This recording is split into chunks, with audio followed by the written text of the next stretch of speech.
Hey, happy Suicide Prevention Month. What? Happy Suicide Prevention Month? I know, but listen, just hear me out. Suicide Prevention Month represents hope because suicide prevention is a message of hope. And we have an opportunity to highlight amazing things that are happening even in our firearms community that are bringing hope to our friends and family members. And I'm really excited to be a part of that. Hey, my name is Sarah Joy Albrecht, and I'm the founder and executive director for Hold My Guns. Hold My Guns is a 501c3 nonprofit, and we partner with gun shops across the United States to provide voluntary firearm storage during times of personal need or crisis. And it is our joy to be able to serve our beloved firearms community in this way, knowing that not everyone has friends or family members who can help store firearms while people are being deployed, while they're selling their home, while they're providing emergency housing to a foster child, or maybe they don't have someone who can help them when they're going through postpartum depression or a really difficult divorce, or they have someone in their household who's struggling with substance addiction and they need to be able to have distance from lethal means.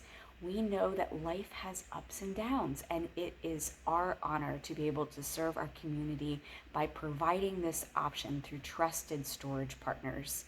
We have locations across the United States. You can click on the location tab at holdmyguns.org and hopefully find a location near you. The other thing that I want to share with you is our personal safety plan. And you can download this if you go to the community tab on our website or at the link in the bio on our social media, which is holdmyguns.org. And this personal safety plan is a PDF that you download. You're not filling out your personal information online. And you fill this out and you keep this in a safe place so that you have your trusted resources easily accessible. You know, in the firearms community, we train, we drill, we learn about situational awareness, and in many ways, we're very prepared to meet a threat that might out of the blue be there. And one blind spot that we tend to have is that we can think that we're invincible and we don't realize that there might be things going on in our lives or in the lives of our immediate family and loved ones that they might need some extra help. And having a personal safety plan is a way to prepare for that unexpected situation. I want to share with you that the month of July was really difficult for me. In a very short amount of time, my son was in a motorcycle accident. He's still with us. He's wearing his helmet. Always wear your helmet, guys and gals. And my grandma passed away 2 days later. We had a car in the shop. We had a leaking roof. And I brought home bed bugs from a trip to Colorado. And those little things will not let you sleep at night. So all of the big things going on, the beginning of a school year, we homeschool our kids, all these things going on, and then throwing sleep deprivation in the middle of that is not fun. So I just want to say that's just a microcosm of a day in the life, right? And all of us have things going on like that. And it really can just be a perfect storm of difficult things. And all of a sudden we're like, what am I going to do? I can't even sleep. I can't function. And that is when we can call our friends and say, hey, can you bring me a meal? Like, I can't even cook tonight. Or can I just talk to you about some of the things going on in my life? Can you pray with me? Can we think through what the next steps might be? Because I can't even think right now what I need to be doing to help my family. Having a personal safety plan is a great way to collect those thoughts and to know who you can reach out to. I want to read to you a little bit about what's on here too. So sometimes we're like, how do I even know if I need my personal safety plan? Like, that's really for extreme emergencies, right? Well, having a personal safety plan is not something that you only reach for when you have an emergency, but it's to help to stay ahead of that emergency, to help prevent all those things that I just went through. It helps me to stay focused so that I'm like, don't let it get to the point where I can't manage this anymore. So it empowers me to be able to tap into those resources and de-escalate the chaos going on and get support so that it doesn't get to a terrible place, right? So some of the things that we have on here are indicators that I might need to refer to my safety plan. Physical indicators like headaches, shortness of breath, digestive issues, insomnia. That was describing me. Behavioral indicators. Some of these are tough. Pacing, self-harm, skipping work or school, checking on things over and over, self-medicating with substances, changes in eating habits, relational indicators like working long hours to avoid the things that we need to be facing. Sometimes it's easy to get caught up in working really late, right? Avoiding people, difficulty communicating and arguing, or emotional indicators like irritability, crying, wanting to be alone. So these are some indicators, and everybody has personal indicators of the things that they tend to do when they can start to see a decline in their mental health or in their stress levels.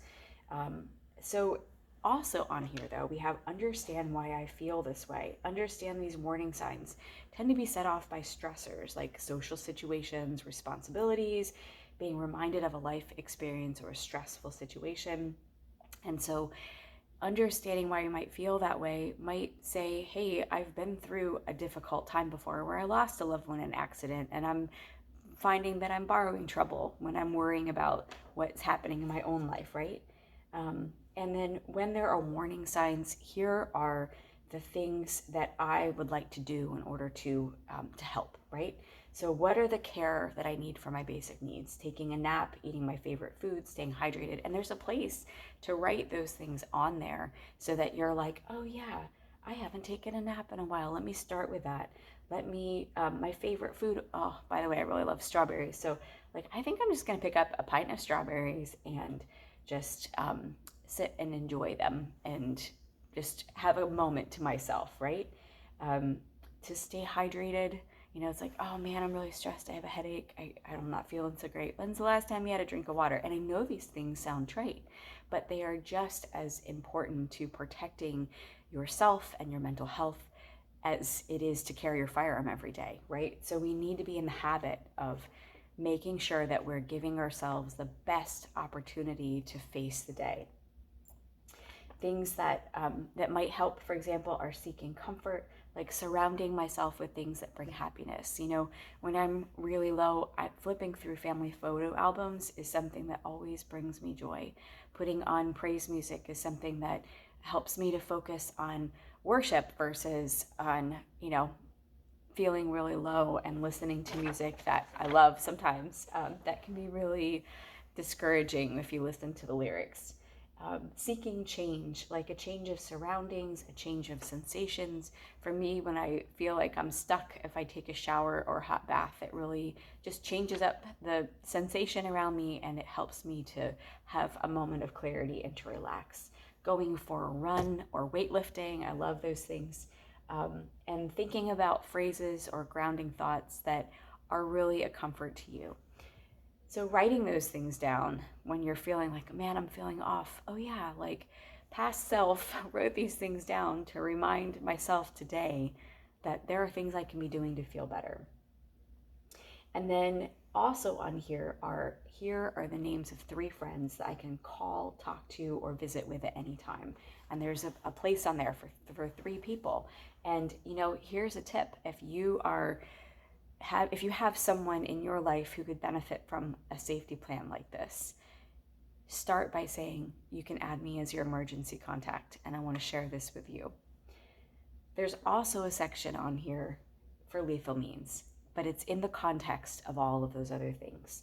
So if needed, I will help keep myself safe by temporarily reducing access or securely storing the following items to these specifications. It puts the gun owner in the driver's seat, which is so important. We have a spot on there for firearms, medication and substances, household items, sharp objects, or other dangerous objects. So having a plan for what to do with those items is so important for suicide prevention. It's so important for self-harm prevention. And then we have a place on there where you can write down, here are the places that can help keep these items safely secured. So whether it's putting medication in a box and giving the extra that you're not going to be using for that day to a loved one to keep for you, or taking your firearms to Hold My Guns location, having a plan in place is so important. And then additional contacts like medical doctor, your therapist or counselor, your pastor, your priest, and of course the National Suicide Prevention Lifeline. And why is it important to write down those resources ahead of time? Well, nobody wants to be in a situation where they're going to the ER and they're just at the behest of the doctors there, and they don't have access to your medical records, they don't know anything about you, and they're just triaging what you're going through, which is a good thing. But what you want to do is make sure that eventually that your correct resources are the ones who are giving you that long-term treatment, and that there is congruency in that care. So, happy Suicide Prevention Month. There are resources available that will hopefully bring some peace to your life, and that you know that if you think through these things ahead of time, that just like in a defensive situation that you train for, that you will have resources at your fingertips that you can readily access, that you don't have to think through during the time of crises, and that it can all be in one place, easily accessed in your personal safety plan. I also want to add one other thing to that, and that is when we have needed emergency care for things, one of the first things that we do is call our friends and say, hey, can you recommend, a doctor for this or that? And can you recommend an orthopedic surgeon, right? But when it comes to mental health or finding a medical doctor, a lot of times when you're in the midst of trying to solve something, you're making all those calls, and you might be met with, I'm sorry, we're not accepting new patients right now. And so one of the preventative things that you can do is you can look for practices that are in alignment with your personal preferences, and you can reach out to them before you're in a time of crises and just say, hey, I want to make sure that if something happens in our home, that we have a reliable resource who shares our values. Can we come in for a baseline appointment? And they will be happy to hear from you, not just because they want to get paid, but they want to know what you are like when you're having a good day, so that when they treat you when you're having a bad day, they can see the change in baseline. And that is so important, whether it's a mental health professional or a medical doctor, that they're familiar with what you look like when you're having a good day. So I want to encourage you to do that as well, as part of preparing for what tomorrow could bring, that you don't know what that's going to look like, that you have resources that you can trust, that you've already thought through, that you are a patient of theirs, for example, and that you don't have to be scrambling when you have the unexpected happen, when you have that perfect storm, when you have to think about, what am I going to do to get through the day? So I hope that these things have been an encouragement to you. You can learn more about our work at holdmyguns.org. And if you know of a gun shop partner that would be a good fit, a gun shop partner that has an excellent customer service rating, that is reputable, that has firearm storage, who treats their customers with dignity and respect, please send them our way. They can sign up to be a storage partner at the link in our bio at holdmyguns.org and fill out that intake form. Also available through that link tree is a copy of our brochure, and you can take this brochure and you can share it with people, whether they're members of the firearms community, whether they're gun shop owners, or maybe even a potential sponsor who is interested to learn about how they can take leadership on the issue of preventing suicide, of preventing unauthorized access to firearms that result in theft and stolen firearms used in crimes, and taking care of these things in a way that emphasizes personal responsibility without stigma, and that is genuinely out of the love for the firearms community, and not demonizing them or creating stigma in any way. So there are many opportunities here, and we are excited about them, and we are just honored to be able to serve our community in this way.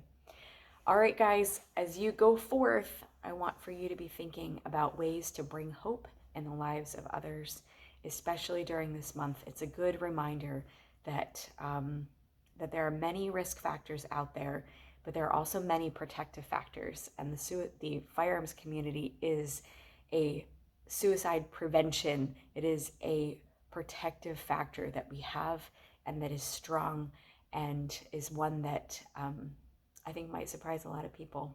And I'm so grateful to be part of this community. Love you guys.